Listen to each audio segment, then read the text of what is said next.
Hello, hello, hello. Welcome. Happy Saturday. Hi, Brenda. Let me know if you guys can hear me.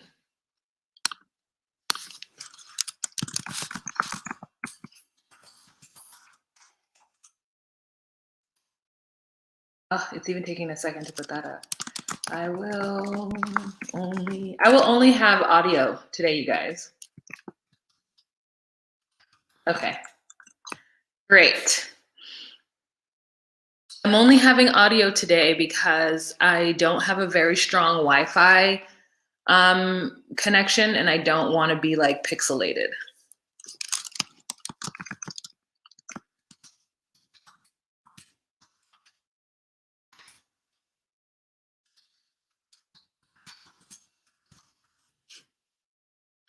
Buenos dias. Kiki Lee, I've never seen your name before. Welcome. Caroline, again, I've never seen your name before, so welcome, welcome.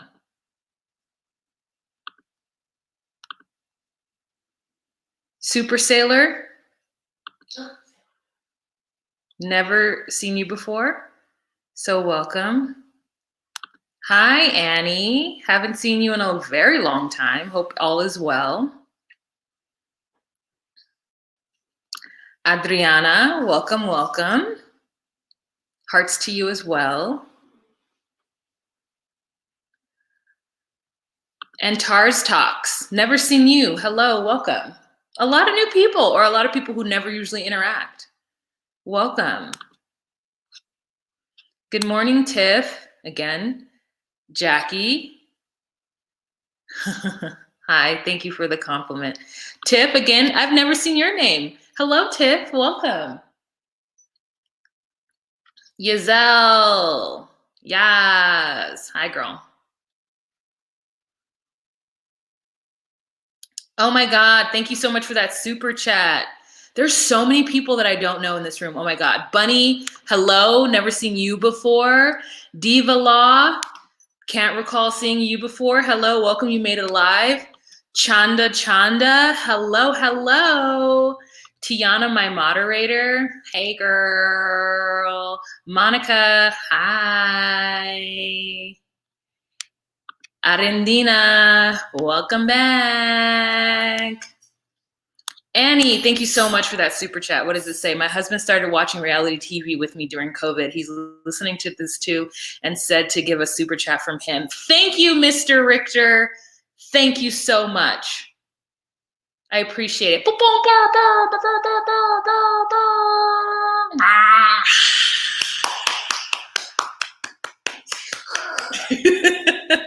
I think that was a really good, really good impression. It was like it was here. Yeah.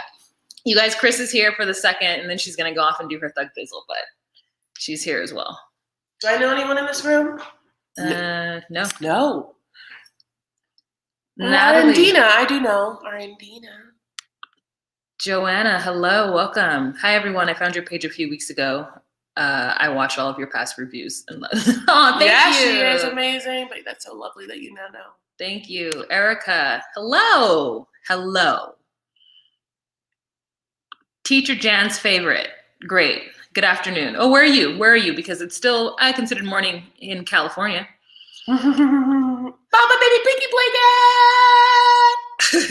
Hey, hi. Yes. Is that Chris? Yeah. This is my coffee voice. Honey, I am drinking coffee. Hey, JW. JW, did you know that JW's name is Joy?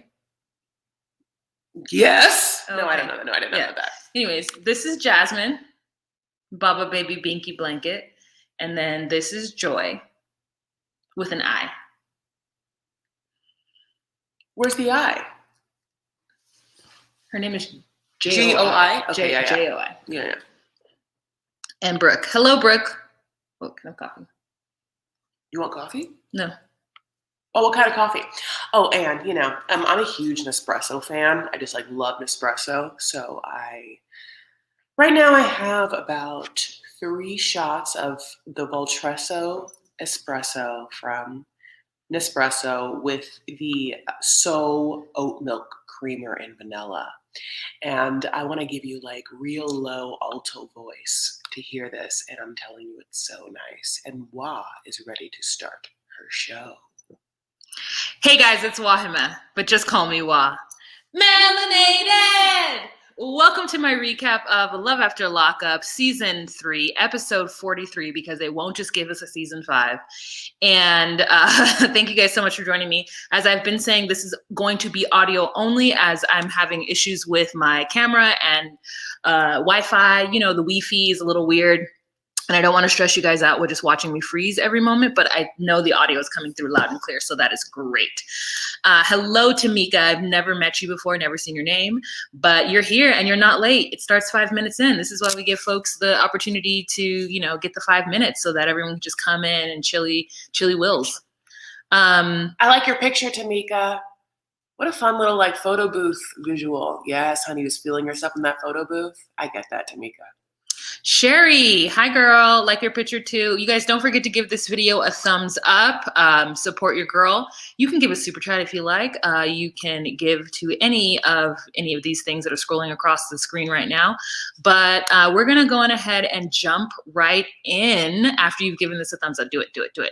And we're gonna jump right into our first couple and let's talk about these two. That took a long time to show after I pushed it. I know. I'm so glad I don't have a video on. Okay, so let's talk about Rachel and Doug. So in this episode, this is hot off the heels of the huge fight at his family's house in Kalamazoo. And Daphne, we're going to talk about Ray and Brittany soon here. You know, let's give it a moments. So they're at Rachel's house, you know, she's with the Dougs at her house and she's making them breakfast. She puts out the bacon first and the waffles and they demolish all of the bacon. And she keeps saying, save me bacon, save me some bacon. And do they save her bacon? Absolutely not. They're just talking to each other, the Dougs, talking about how, you know, they're getting to know each other. I wish that I had my phone in here with my notes. Okay, I'm getting your phone. I don't know where that is. I'll find it. And so they are just Doug saying like, you know, me and Dougie are getting to know each other day by day. I've been out of prison for 37 days, which is the longest time I've ever been out of, well, no, not the longest time, but normally I'm out of prison. Thank you so much. I'm out of prison and normally I've gone back to prison by day 40. So this is awesome that I am trending at this moment today to not go to prison. I'm trending right now on the up and up, on the positive. And he's like, Doug and him are just going back and forth with quick banter. And then Rachel picks out the biggest bowl in which to scramble some eggs. And I said, is this what people with like full families do? Like she picked up like a salad bowl in order to scramble those eggs in. And so she puts it on the table for them to eat, and they just continue eating without a care for her, none at all. Then the next scene we have with them is Doug is outside waiting on the porch for Rachel. And no. The very first thing that happens when she wakes up in the morning before she makes some breakfast is that she plugs in his ankle monitor, which I said to myself, you can't even get a grown man to get up and plug in his own ankle monitor. Or maybe she's like, that's their agreement, girl. I just was like, And anyways, so after the breakfast scene, he goes out with his friend to a real jewelry store to buy real jewelry because Doug wants to show Rachel that he is serious about her, especially after the drama with his family.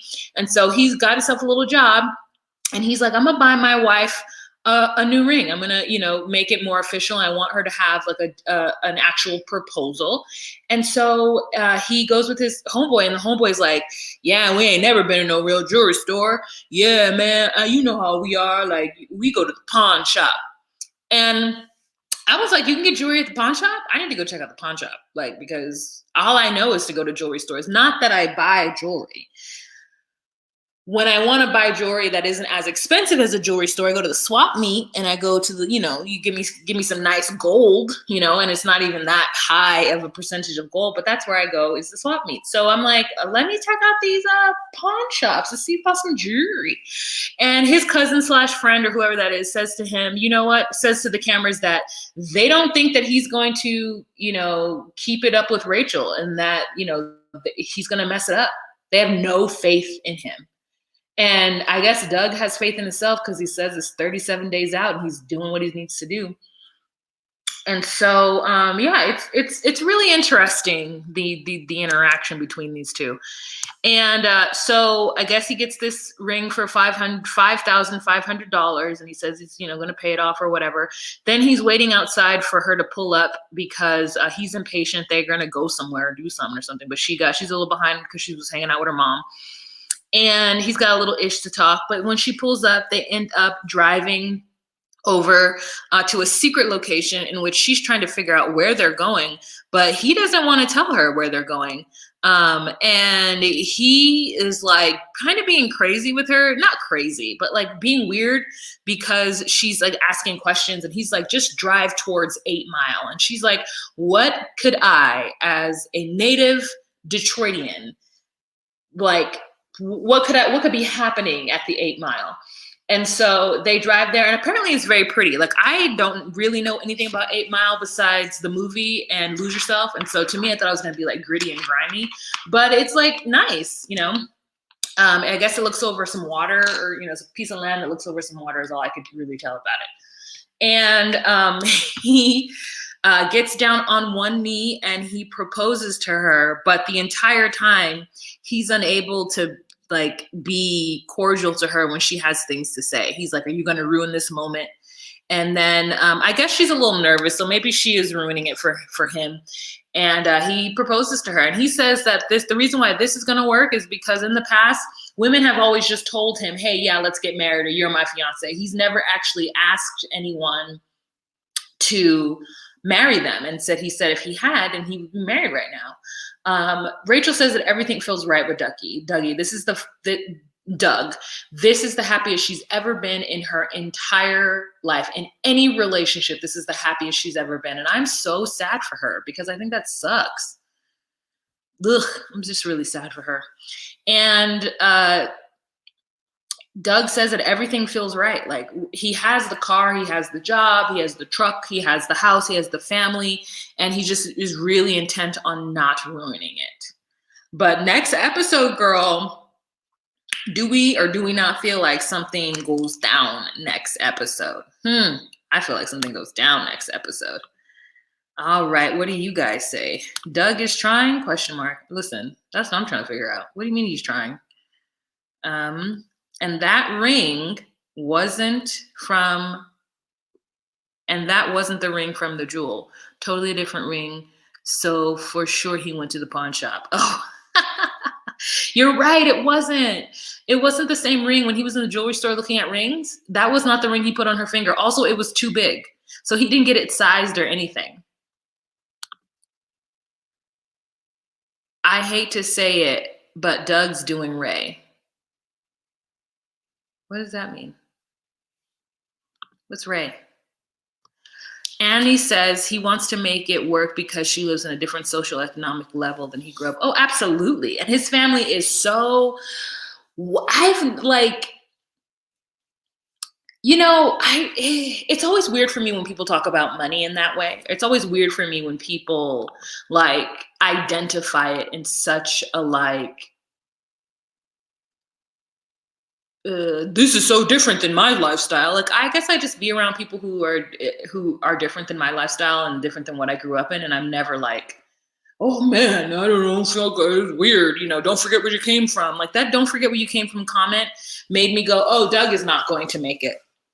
Cause it's not like, I don't necessarily agree with don't forget where you came from in the context of, we didn't have much, and if one of us makes it, you have to bring us all with you. And, I think don't forget where you came from means don't try to hide your humble beginnings and be what is the word? Not humid, humility. Be humble. Be humble in the fact that, you know, you were able to make something out of nothing. Be proud of yourself, but also don't act to, you know, don't act like you don't understand the plight of others. That's what I usually think when it's like, don't forget where you came from. Like, don't act like you don't know what it's like to not have. But but I feel like when people say that for real, they're actually meaning, don't forget your like bring us with you, like give us your money or something. It feels very like, I don't know. It feels weird. JW says it's sad his family and his friends doubt him so much, but they were right. And I think they were being realistic. They know him. And for me, I would rather somebody be realistic to me and honest with me than them just telling me what they hope that they'll be able to do. Like, that bothers me. Like, at a certain point, you have to understand that these are your limits. Like, when people who are constantly late, and I'm like, oh, this, and they're like, well, I had every intention on being on time. And I'm like, your intent doesn't matter. You are someone who's always late. Just settle into that and don't make commitments. I know I keep talking about that, but anyways, just settle into it. Anywho, okay, let's move on to the next couple. Since people are talking about it, let's just move on to Ray and Brittany. So here's a picture of Ray because I don't have a picture of them together, I'm seeing right now. And so they wake up in the morning and she's excited that his family's coming over, and so is he. And she gives him this shirt.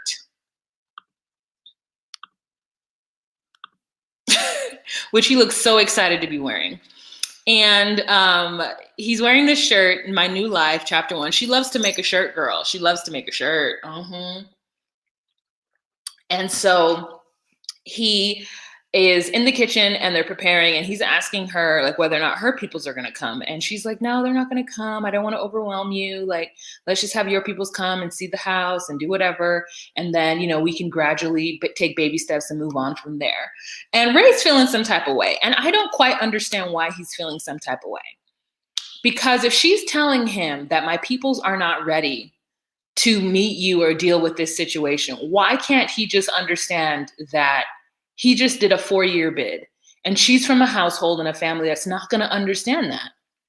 And as much as I don't think she's hiding him, I think that she is being smart with leaking information in the way that she needs to leak it so that he can have the best reception with them. Like, it's already going to be rocky, right? But if she wants to make his reception for her family better, then she's going to have to do it in her way, right? This isn't a rip the Band-Aid off situation. This is like an ease it off, put some oil on the Band-Aid and slowly pull it back. So then we've got his parents that come over. So that's Ray's stepmom and Ray's dad. And they're feeling some type of way. That's his siblings in the background. They're feeling some type of way that her family isn't there as well. Like, she's trying to hide him. And I'm like, do you guys know your son went to prison for 4 years and was a drug addict? Like, that's not something that you can easily take home. Just because you understand that something traumatic happened to him and that this is the road in his life, a lot of people, unless they have experienced this, they're not going to understand that. Like, they are absolutely not going to understand his situation unless they have been in it themselves. And they clearly have not. And so, let's see. Then he goes outside and he has a conversation with his dad. And his dad is like real offended about this. Like, really offended in a way that I just don't get it, you know? Ray says that it's confusing and stressful, the fact that she doesn't want to introduce her peoples to him yet. And so his father wants to meet the family in order to prove to them that he comes from good people.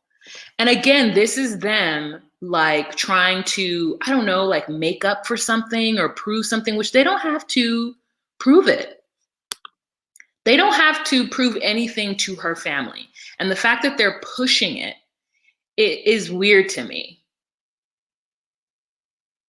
Like, It's weird to me that they are so interested in proving that they're good people. It's like, leave these people alone. Leave her alone. Leave the way her family operates alone. Leave it all alone. Leave it all alone. So yeah, Mima was not there on this trip. She was like, I don't want to be on this one. You guys take over this time. I'm tired of turning her out. She already been to the house too. So Brittany goes and gives the aunt a tour of her home, and the aunt has a conversation with her about, the family. And Brittany says, you know what? I didn't think that Ray's family was the way it is. I thought we came from really crazy circumstances. And I thought Ray came from different circumstances than me. And the aunt is like, looking a little like, what? And she's like, yeah, I just thought, and now that I'm meeting you guys, I realized that you guys could be definitely a part of my family too. So it's starting to make me a little bit more comfortable to bring my peoples around. And I absolutely see where she's coming from, Brittany's coming from. Like, I absolutely see it. I don't know why, everyone is so weird about it, but like, I think that they need to take these baby steps, because who knows what's going to happen? Like, what if Ray isn't this person? Okay, so here's the scenario. What if she's had all these high hopes and said all these positive things about Ray, right? And then they get into this relationship. She shows him to her family.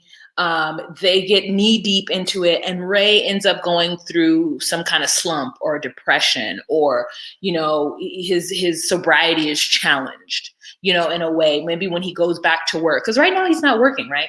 So maybe when he goes back to work or something, right? And then all of a sudden, Brittany has pie in her face because she jumped into this relationship and brought this man around her family. And you know what I'm saying? You never know what can happen. So she wants to take baby steps, because truthfully, she's only known him for 10 months. Now, is it crazy that he paroled to her house? Yes, but she's a grown-ass woman who pays her own bills. If she wants to make that leap in order to determine whether or not they're going to be compatible, then that's on her. But she doesn't have to involve her family right now. There is no reason, especially and specifically because they are not engaged. They are not engaged to be married, nothing. She is just helping at this point. She just, to me, helping a nigga out, okay? And doing whatever, right? And so, like, I just do not get that, why everybody just doesn't understand why she wants to take her time. I don't get it. So the aunt then says, you need to introduce your family to him, because, we're respectable, and we're the type of people who feel like we want to know where everybody's peoples is from, and blah, blah, blah, blah, blah. And I'm like, you're only all up in Ray's business about this because he just got out of prison and you're trying to protect him. So I get it. But it is what it is. So Brittany ends up saying that she's feeling a lot of pressure. She pulls the wig back. She's feeling a lot of pressure. I mean, this wig is wigging, you know what I'm saying? Like, it isn't melting into the skin the way one would hope, but I don't hate it. So anyways, I don't hate this one. I feel this one at least looks like a kinky whatever, and maybe it could be growing out of her head. It's not, but it may be, it looks like the wig, it looks like one of them bad wigs from a Tyler Perry movie, but not so bad. You know what I'm saying? It doesn't look as bad as a Tyler Perry wig movie, but it could be in the Tyler Perry movie, but it's one of the better wigs of the Tyler Perry movie. Does that make sense? Great.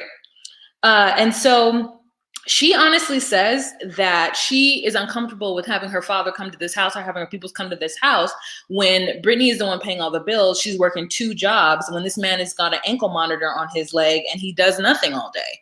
So she's like, I need him to be able to, I want my parents and my family to meet him when he's a little bit more established and mobile, so that they don't talk shit. And I think that is a really smart move. I think that is a really, really smart move. JW says she does act like she's disappointed in his family circumstances. She does act like she's disappointed his family circumstances are as good as they are. Like, I just think she thought she was going to be the white knight. And what she's realizing is that she doesn't necessarily need to be the white knight, because he has other, folks in Camelot who are willing to come up and support him and do all the things that needs to happen. Chanda says, I live here in Newport Beach, where Dante. Oh, well, that's a different conversation. Brittany needs to communicate what she actually wants, says Caroline. And I agree, but I don't think she knows how to, which is quite unfortunate. Okay, so then they are in the kitchen having a conversation about how that interaction went with his family and how they're feeling. And basically he says, you need to introduce me to your family, period, point blank, done, the end of it. You need to introduce me to your family or else I'm gonna feel some kind of way. And I already feel some kind of way. So do it. And Brittany's like, okay. So she gets on the phone and talks to her dad and tells her dad, like, hey, let's meet up tomorrow, in between one of my two jobs. And let's discuss some things, because she knows she can't go to her mama. She's like, no, let me go to my dad. Me and my dad have a very close relationship. And even though I'm technically on that BS because I just got out of a terrible relationship with somebody who hit me, my dad still loves me more. My mom is still scarred. She's scared and she's scarred, that mama. So that's it about them. Oh my God, Erica, thank you so much. Thank you so much for that super chat. Yay! Thank you so much for the super chat. I absolutely appreciate it. Whew, girl. So let's see, folks in Camelot. Giselle says she thought Ray was from the ghetto and she was going to build up a man. She wanted a project. She sure did. She sure did.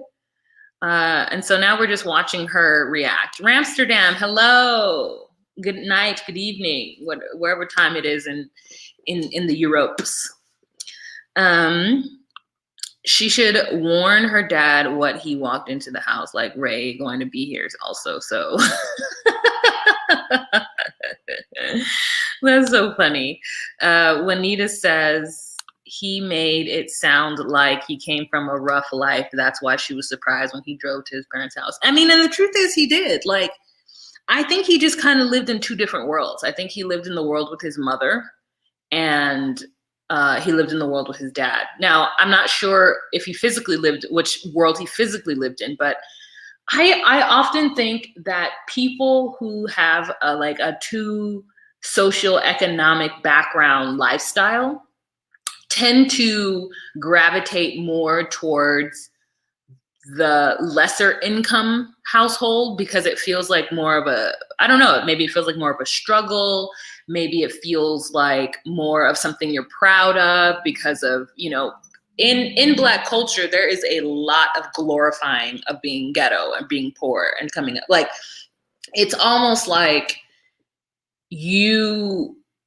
and this is just my experience. So if it's not your experience, I am 100% respect that. And I hope you will respect my opinion on this too. But it feels like, especially in music and in media, like you always want to have a come up story. Like, I grew up poor, and I am where I am now. That's the thing people love to say, love to talk about. And people even get like not devalued, but devalidated or unvalidated or ill-validated when they didn't grow up in such horrible circumstance. Think of any artist, think of any musical artist, especially if he's a Black male.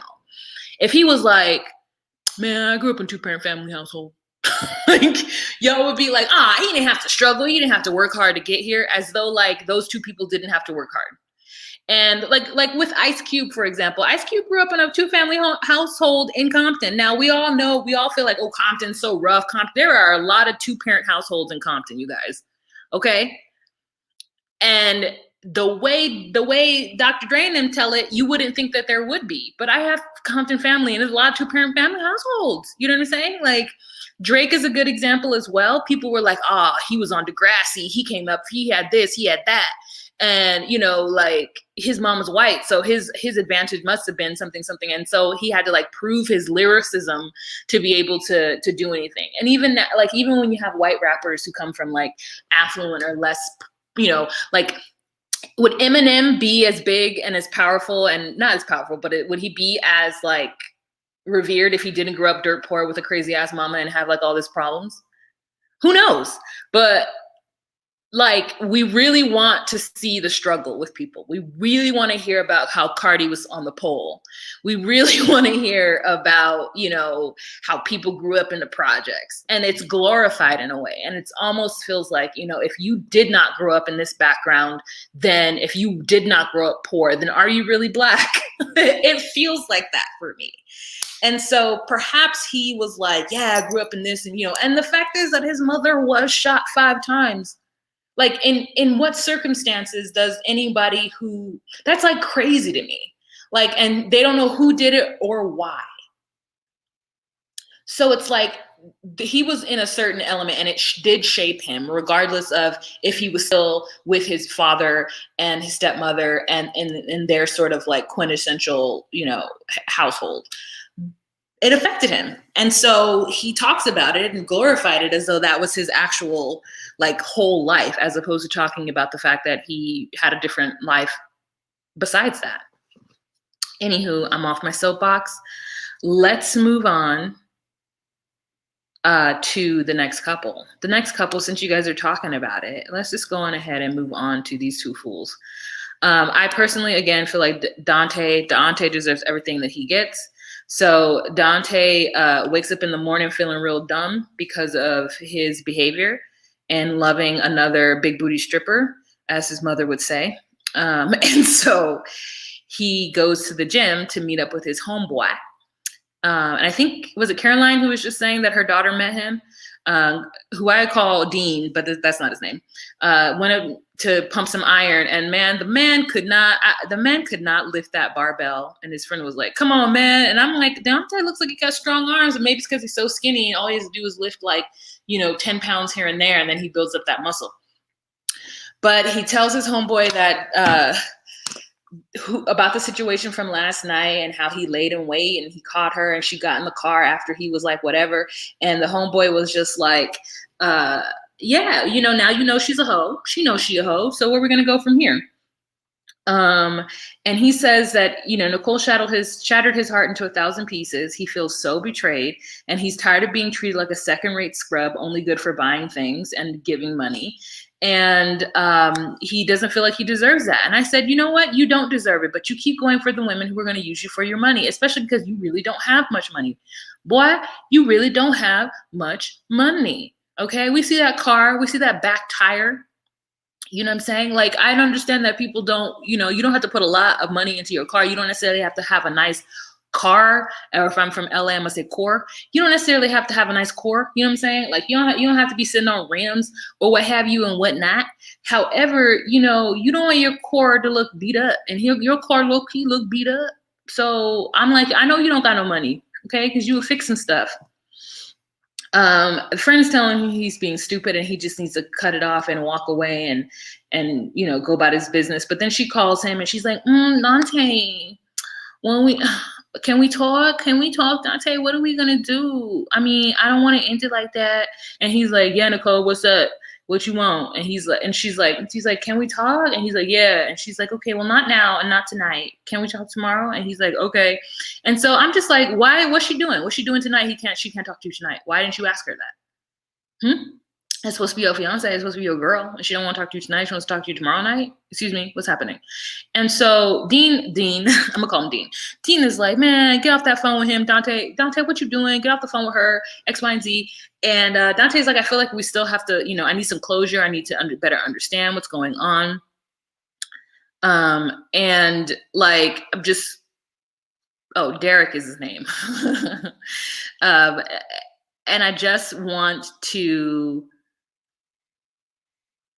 I lost my whole train of thought because of this comment. Hold on. I don't think it's glorified. It's just all some folks know. And if that's all they know and can relate to, that's what will be talked about. Okay. I don't know. To me, it's glorified. I personally was made to feel like because there was no food stamps or government cheese happening in my household. Was I really Black? So I don't know what perspective you're coming from, but that's just the perspective I'm coming from. I'm not saying you're wrong. I'm just saying that that's my experience. So anywho, she ends up then making plans to go out with Tia Girl. And so she gets all gussied up, and then at the last minute decides she's gonna take her panties off and puts on her heels and goes to meet Tia. So we're about to meet Tia, and I thought, okay, Tia must be bomb, okay? And then we see this person, and I was like, oh, never mind. So Tia's come from North Carolina to see her, and they go and have dinner, and Tia's like, I'm on some new-ish. I'm trying to be an adult. You know, I'm trying to keep my life together. I don't know how old Tia is, but she's had a rough life. And she's like, I'm just trying to stay sober. And I said to myself, if you were having shots of some sort of dark liquor and you're talking about wanting to stay sober, what were you on, my dear? And that's unfortunate. It's really just an unfortunate situation for her. It's an unfortunate situation for her. So they cheers to that. And then Nicole says that she wants to go back to Tia's hotel with her. And then Nicole gives us a little anecdote about Tia. So the anecdote is when they were in prison, Nicole broke up with Tia, and Tia spit in her face. And so Nicole reacted by grabbing Tia by her collar, turning her back around as she tried to walk away from dinner, and spit back in her face. So yeah, they've had a tumultuous relationship. And Tia says that she likes to protect what's hers, and what's hers is hers, and that she's kind of crazy and feisty. And Nicole's mother does not like Tia. Nicole's mother feels like Tia is a waste of time and a waste of space, and she don't like the way Tia is moving about the cabin. But Nicole does. So they have some kissy time, and they go back to the hotel. Now I have a question. What happened to Tia Girl's throat? Okay, look at this throat. Is she okay?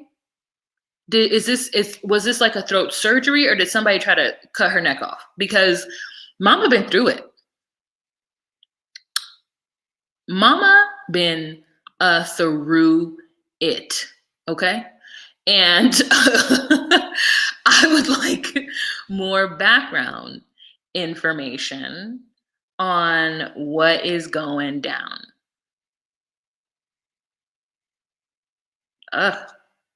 Daphne says, Tia, that $1,000 is running out, so she had to keep talking to Dante, and Tito was traveling back and forth. JW says this girl has cheated twice in 2 to 3 days. Yeah, she's had sex with her ex, Zach, who she says it wasn't the best. And then she said, okay, put on that red dress and slip on those high heels and some of that sweet perfume. It sure smells good on you. Hey, slide on your lipstick. Okay, anyways. Adriana says, what? This is clear cut. They sliced her neck and was operated. Oh, geez Louise, this girl has been through it. Anyways, yeah, so she had sex with Zach, and Zach wasn't a good time. She said it was the first time and it wasn't good. And I said to myself, yeah, because you was having sex with a 22-year-old. Like, I'm sorry, I remember 22-year-old sex, and was it good? Absolutely not. They don't care. So you might have had a better time being with Dante. Dante might have rubbed you down and licked you up, flipped you up and down and gave you all you wanted, but you went and fucked around with that 22-year-old little boy, okay? Because that's what you wanted to do, and I understand it. However, that's what the reason using the situation that you was in. So now she's going to try Tia, see if it's better with Tia. And I have a feeling it might be better with Tia. Listen, I have a feeling that it might be better with Tia. But Tia looked rough. Anyway, so this is the last scene I would like to show of you. Of them getting it on. All right. So the next couple that we are going to talk about is Anissa and Jeff. Okay. Jeff, he is a whole mess because we walk up to their episode with this. And I said, who in the Amazon packages is allowing this man to purchase items And I said, Anissa, she's laying her own bed. Amazon, purchasing items off of Amazon is addictive, okay? And yes, you could easily spend thousands of dollars at your fingertips, okay? With Amazon. It's so easy. Let me tell you, I've done it. And then we've got Jeff talking about, I discovered online shopping and you can just order things and it just comes to your house the next day. And I said, oh, she got her Prime as well. She got her Prime account. She didn't give that boy access to her Prime account, and he's bought 2 or 3 drones because he can't leave the property, so he wants to explore and see things he's never seen before by flying the drone around. And he got a phone attached to the drone. He's been living his life. He's been living his life. And she says, I hope you know that is 2 days worth of work for me. And when she broke it down like that, I said, oh no, this man got to go. He got to go, y'all. He got to go. She said that she trying to like deal with him and, she trying to pull it back, but she's unable to pull it back. She's unable to pull it back. She don't know how to say no to this man because she's so excited that he didn't run out on her this time. Krista, I do not know. I do not know. And he does not care about her. He does not care about the fact that he's spending too much money. He feels like, well, she's been giving me all this money all this whole time, so she must got it. And I'm like, but you see this woman getting up every day, going to work, and you hear her say that it is 2 days worth of work that you spent on nothing. You're not even, it's not like he's like taking video and like posting it on YouTube and like figuring out how he can make some little money on the side. No, it's not an investment. So then Kyle comes over and Kyle's like, oh shoot, you got something else? And he's like, yep. And he's like, oh, okay. And Kyle's like, I don't like him spending all of Anissa's money. She brought him out and now he's just using her and I don't like to see it. I don't like to see it. And I said, I don't like to see it either. I don't like to see it either. It makes me very upset that he's doing this to her. But she's a grown woman. So then Kyle says, have you ever thought about the fact that you're spending up all her money? I know it's not my place. And Jeff's like, yeah, man, it's not your place, brother. You need to come over here asking questions and stuff. And Kyle's like, did you tell her about your kid? And he's like, it's none of your business. You need to go ahead and get out of this. It's nothing. We don't need your opinion about anything because that's not a best friend issue. Okay. This is a husband and wife issue. So if anything is happening between her money and me, it's between me and her. I don't need you coming over here telling me what to do. And Kyle said, okay, let me go on here and holler at Anissa for a minute then. You don't need me telling you what to do. You want to hear my advice? Okay. Let me tell you, when this woman asked Kyle if she wanted some tea, why did I think she was going to bring him out like a cup of tea? It was not. It was a big jug of sweet tea that she just had in the refrigerator. And I said, well, I am so dumb. So anyways, he got his cup of tea with ice. He got his good old sweet tea. And he tells Anissa about the secret. He's like, I don't understand why he isn't telling you the secret he's supposed to tell you. It's not right. He's spending all your money and he's not telling you a secret that he told me not to tell you until he was given the opportunity to tell you. But he hadn't told you, so I'm going to just tell you. And this is like, you go on ahead and tell me that. You go on ahead and tell me that. Nicole, I thought he was married because he had a ring on, but we ain't never seen the wife, and I feel like it's a lot. I think he's in love with Anissa the same way Tommy was in love with Angela. Anywho. So, he tells her, yeah, that man got an 18-year-old son, and there's no reason for him not to tell you that he got an 18-year-old son because this happened outside of y'all's relationship. So what else is he hiding? And Anissa's like, what am I supposed to do with this information? Am I just supposed to sit on it? And Kyle's like, listen, man, I don't care what you do with the information. You can go ahead and tell him I told you. That's not my friend. You my friend. You my love. I love you. Okay? I love you. I tried to give your man a chance, but I see him spending up all your money and not telling you what the what is. So now I'm run back gonna tell that. Period. And I said, okay, I feel you on that. Daphne, I think you're absolutely correct. I think that he's just using her for the time being for whatever it is that she can give him, and then he's going to move on. His heart is not with Anissa. I agree with you. I agree with you 100%. Hi, Linji. Hello, welcome. That sweet tea is not good for Jeff's teeth out. You know what, Daphne? I think the ship has sailed on him worrying about his teeth. I think that ship has sailed. It is at least 3,000 miles away from shore. You know what I'm saying? It's 3,000 miles away from shore. So I feel bad for the situation, but then this is a grown woman and she's making grown woman choices, so that's on her. Okay, last couple that we are going to talk about today are Stan and Lisa, y'all. Okay, now I am on Lisa's side 100%. There are several things that happened in this part, and I'm just going to read you my notes out loud, and then we are going to go from there. So my first note is don't know how to make eggs. That is shameful, and I want you to not say that ever again. It's shameful. That's the first thing anyone ever teaches you how to make is eggs, right? Isn't that what you learn? I mean, my brother doesn't cook, and he knows how to make eggs. So kicking in the back door and milking a prostate. Kicking in a back door and milking a prostate is what they did last night, okay? After they go back to his place because she said like, hey, we got to stop all this fighting. So let's get together. So they get together.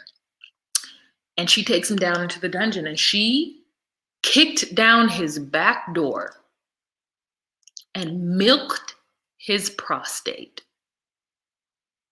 Meaning that she took an apparatus of some sort, put it in his anus, and made him ejaculate through the tickling of the prostate.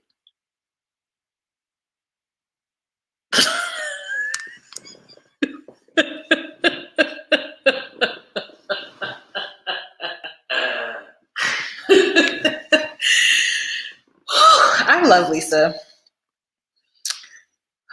I love her. I love it so much. I love this. I don't care. I love it.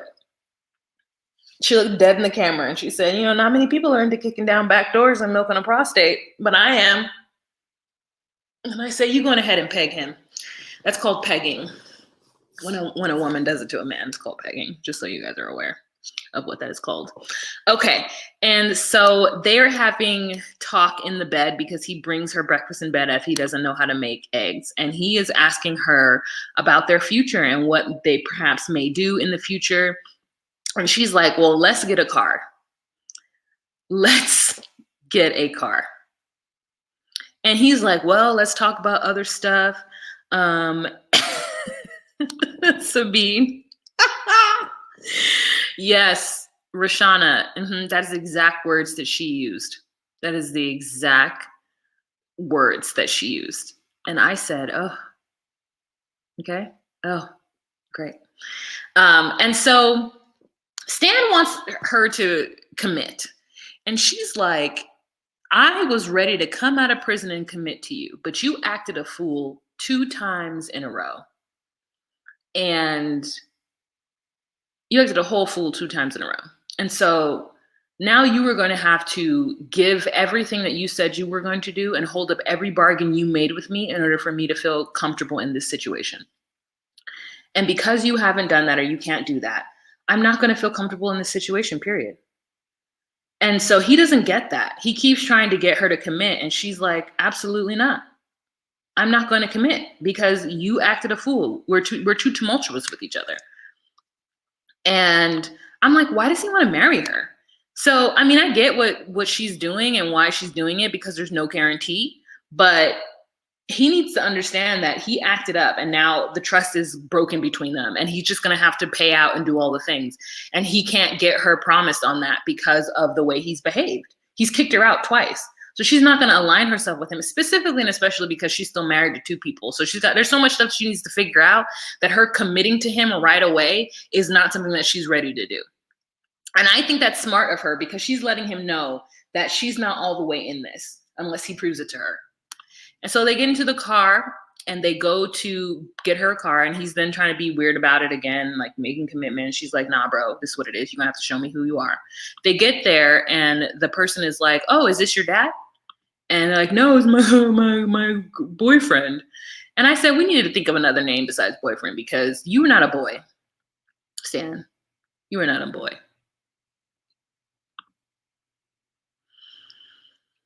Whew. Adrina says, Arendina says, he is married to 2 guys already. Well, oh yeah, I know that. I am aware. Oh, Paloma, thank you for this. He wants to marry her because she satisfies his booty needs.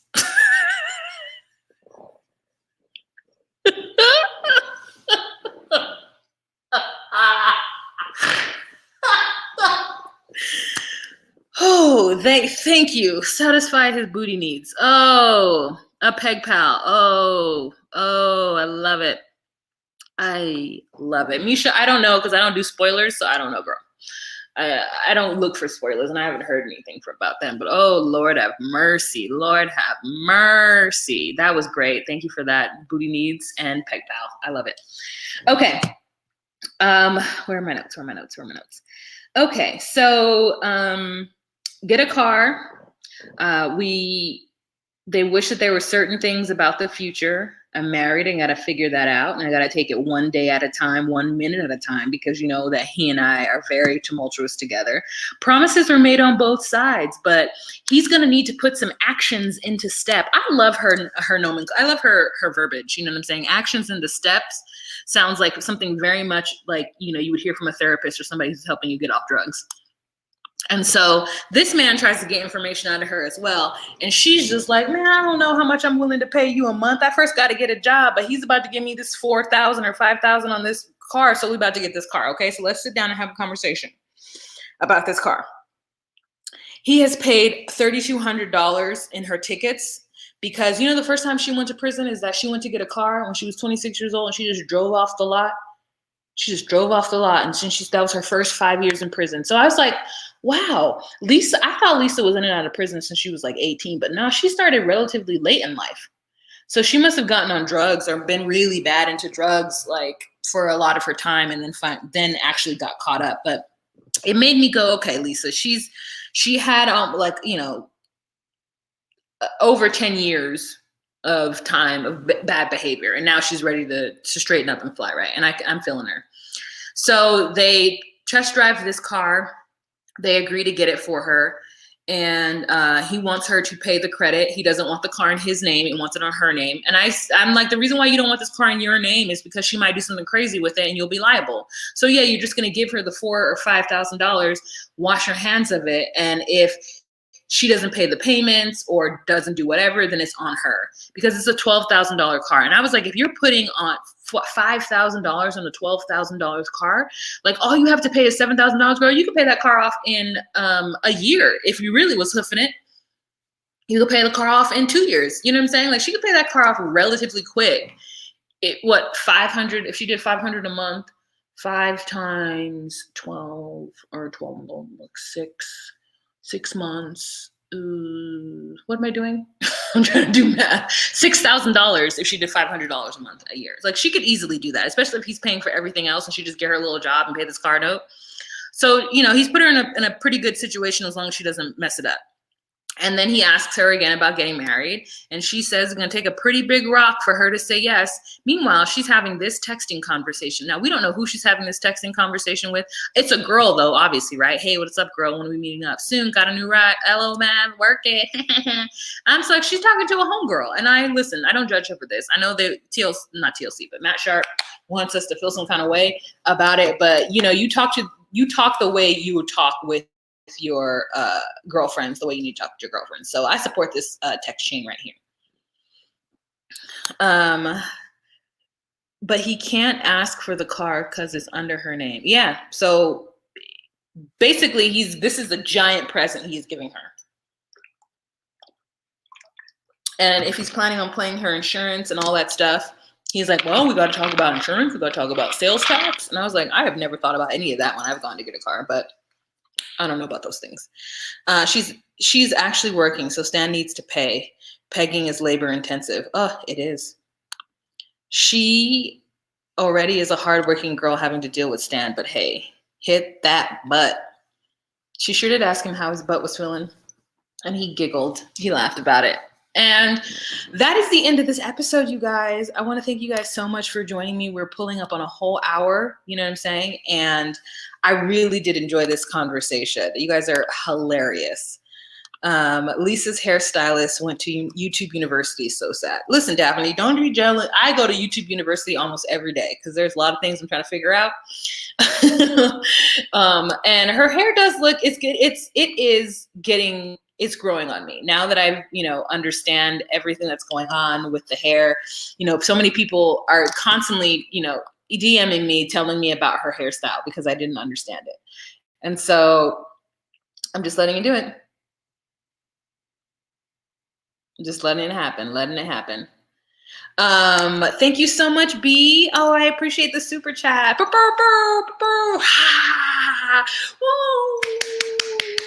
I want to thank you guys so much for being here. No, it's been an hour, girl. It's been 55 minutes. This ain't short. And I'm at Chris's dad's house, and her dad is here, and I see people pulling up. So I feel like folks is about to come in this house in any moment. And here I am yelling about pegging and milking one's prostate. So I have got to go. I am over here acting a whole fool in this man's house. I'm having a really lovely weekend because I'm flying next week. So you guys, there will be some, there's a lot of people pulling up. There will be some delays in videos. I'm going to be traveling, so I'll be, going live in the hotels and such. So I want to thank you guys for your patience now. I probably won't use any video because Wi-Fi, when you don't have a good, strong Wi-Fi connection, can look crazy and pixelated and frozen, and I don't like that. So you may get a couple more audio videos from me right now, okay? But thank you guys. I hope you guys have a fantastic weekend. I'll see you tomorrow for Love in Paradise. And if you watch that, try to watch it. It's really entertaining. I know it's hard to watch because it's on Discovery Plus. If you guys are into the HEA, I'm going to watch it right now to see Angela Deem show her tetas. But yeah, thank you guys so much. You have a fantastic day. Remember to be you, be true, and find your place. Bye. And thank you for all my super chats. I appreciate it. Oh, here are people coming in. Thank you for all my super chats. Bye.